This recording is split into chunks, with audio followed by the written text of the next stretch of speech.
The students of a class donated rupees 4,624 for Chief Minister's State Relief Fund. Each student donated as many rupees as the number of students in the class. Find the number of students in the class.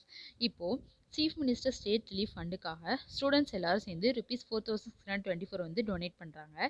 இப்போது each ஸ்டூடெண்ட்டும் கிளாஸில் எவ்வளோ members இருக்காங்களோ அவ்வளோ amount வந்து ஃபண்டுக்கு கொடுக்குறாங்க. இப்போது number of students இந்த class எவ்வளோன்னு சொல்லிட்டு கண்டுபிடிக்கணும். இப்போ தான் கண்டுபிடிக்க போகிறோம்.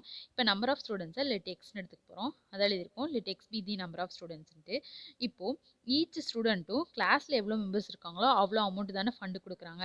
இப்போது நம்பர் ஆஃப் ஸ்டூடெண்ட்ஸை எக்ஸ்னு எடுத்தோமா, அப்போ ஈச் ஸ்டூடெண்ட்ஸ் எவ்வளோ கொடுத்துருப்பாங்க, எக்ஸ் அமௌண்ட் தானே கொடுத்துருப்பாங்க. அப்போது number of students into each student எவ்வளோ அமௌண்ட் கொடுத்துருக்காங்கன்றதை மல்டிபிள் பண்ணோம் அப்படின்னா டோட்டல் அமௌண்ட் கிடைக்குமா. அதை எழுதியிருக்கோம் எக்ஸ் இன்ட்டு இப்போது ஈச் ஸ்டூடெண்ட்டு வந்துட்டு எக்ஸ் ருபீஸ் தானே கொடுத்துருப்பாங்க, அதை into x is equal to இப்போ அமௌண்ட் வந்து நம்மளுக்கு கொடுத்துட்டாங்க 4,624 அதை எழுதியிருக்கோம். இப்போ எக்ஸ் ஸ்கொயர் ஈக்குவல் டு 4,624 இப்போது இது வந்து 68 ஸ்கொயரோட வேல்யூவா, அப்போ எக்ஸ் ஸ்கொயர் ஈக்குவல் டு 68 ஸ்கொயர்னு எழுதிக்கலாமா. இப்போது பவர்ஸ் ஈக்குவலாக இருந்தால் பேஸ் ஈக்குவலாக எழுதிக்கலாமா. இப்போ எக்ஸோட வேல்யூ வந்து 68 தானே, அப்போ நம்பர் ஆஃப் ஸ்டூடெண்ட்ஸ் வந்து 68. Option B is a correct answer.